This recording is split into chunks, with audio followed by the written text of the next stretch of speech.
Buenas tardes a todas y a todos. La verdad que esta experiencia de una discusión a cielo abierto en la Plaza de Mayo no la había imaginado nunca y en verdad es una respuesta a ese largo camino de libertad, de igualdad, soberanía que comenzó en 1810 y que fue teniendo diferentes hitos, ¿no?, a lo largo de la historia nuestra. Porque la historia es como una suerte de carrera de postas. Una generación toma la posta de la otra para continuar. La libertad, la igualdad, la soberanía no son logros estáticos, son construcciones permanentes. Y son construcciones colectivas, no se puede hacer de otra manera, no se puede lograr de otra forma y cada generación le toca aportar para la que viene. Y sin duda en ese camino hay grandes momentos, hay grandes hitos y la Asamblea del año 13 fue uno de ellos. Hay corrientes historiográficas que quieren mostrar a la Asamblea del año 13 como un logro absoluto. Y otros le responden, no, no fue un logro, porque en verdad fue convocada para sancionar una constitución, para declarar la independencia y no lo hizo. Hay otras corrientes historiográficas que dicen, bueno, la verdad que las medidas que tomó la Asamblea del año 13 no eran originales, algunas habían sido tomadas antes, otras la copiaron de las Cortes de Cádiz. En verdad fue una suerte de medidas para la tribuna, como diríamos hoy, para entretener al pueblo, porque se retrasaba la sanción de la independencia y el pueblo quería la independencia. Ahora bien, ¿por qué la Asamblea retrasó esa independencia? A pesar de que pudo sancionar otras medidas que significaron igualdad, libertad y demás. Y acá está bueno ver las contradicciones de los momentos históricos, porque en el fondo esas contradicciones son las mismas que nos tocan hoy a nosotros en nuestro tiempo enfrentar, en esa construcción de libertad, de igualdad y de soberanía. Ustedes saben que existía la Logia Lautaro. La Logia Lautaro era una sociedad secreta donde se reunían los revolucionarios. Y tiempo antes de reunirse la Asamblea había sufrido una división. Una división en la que se enfrentaban una parte con San Martín a la cabeza, que era decididamente libertaria, y otra parte con Alvear a la cabeza, que había decidido escuchar los consejos de Gran Bretaña y retrasar la independencia. Y acá hay otro factor que no podemos dejar de pensarlo cada vez que vemos nuestra historia. La influencia de los poderes económicos que siempre tuvieron intereses en estas tierras y que siempre influyeron para que se tomaran medidas que favorecieran a ellos y no a nosotros. ¿Por qué Inglaterra no quería la independencia? Bueno, era aliada de España, en contra de Francia. Pero fundamentalmente porque le interesaba en estas tierras el libre comercio para sus propios intereses.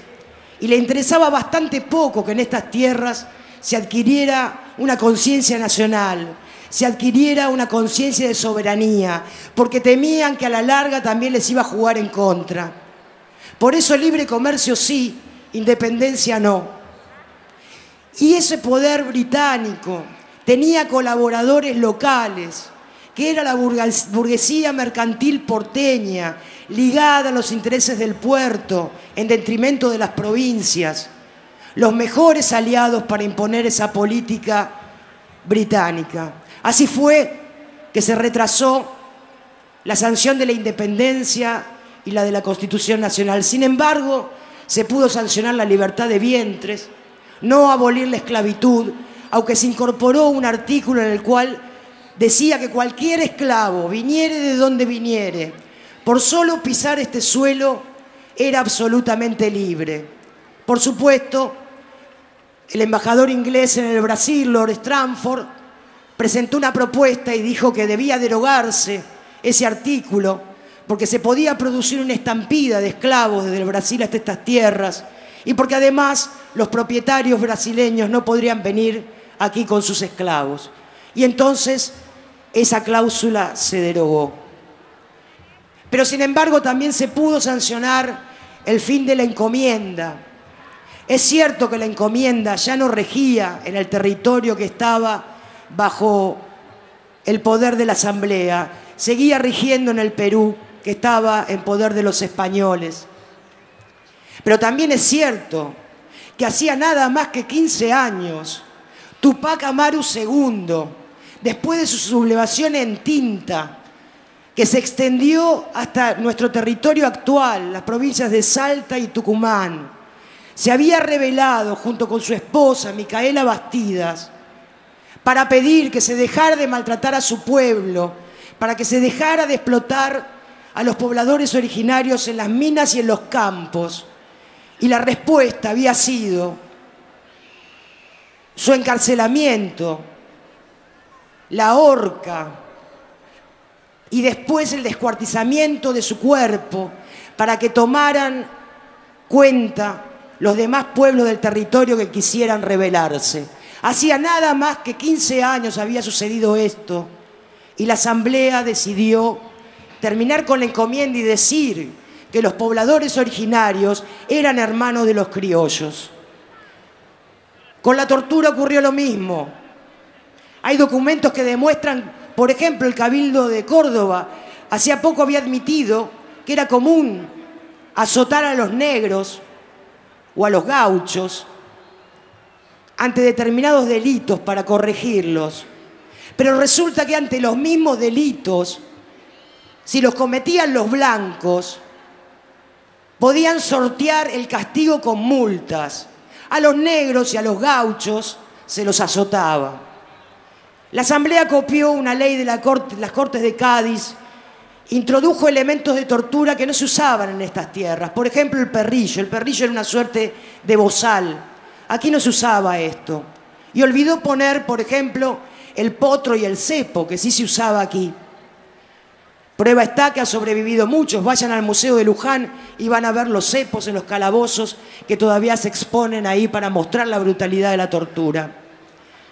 De todas maneras, la Asamblea del año 13 dijo: aquí se terminó, la tortura es inhumana y nadie tiene derecho a aplicarla sobre ningún ser humano, sea de la condición que fuere.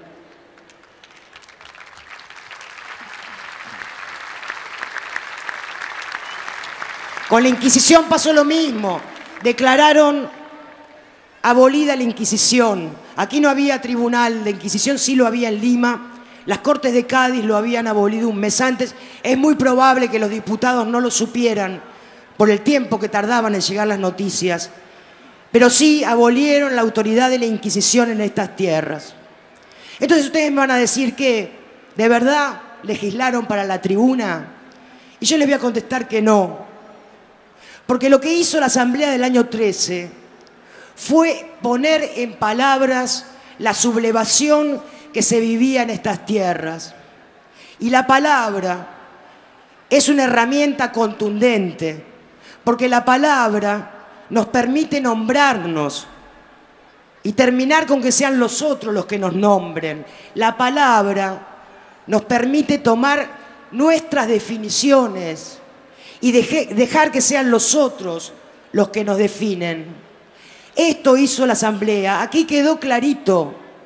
Nadie nacía esclavo en esta tierra. No había diferencia entre indios, negros o criollos, y mucho menos por títulos de nobleza. Que fue un camino sin duda y un avance en la libertad, la igualdad y la soberanía, por supuesto que lo fue. En cuanto a las medidas económicas, otra vez aparecen las contradicciones. Habían establecido una cláusula que disponía que los productos que entraban del exterior tenían que ser concesionados a los nacionales. Otra vez el poder británico metió su cola y el triunvirato le pidió a la Asamblea que derogara esa cláusula, porque se iba a crear desconfianzas en los mercados de Europa y no iban a querer venir los capitales a estas tierras que estaban azotadas por la inseguridad de la guerra. Argumento conocido y repetido a lo largo de los años con las mismas intenciones.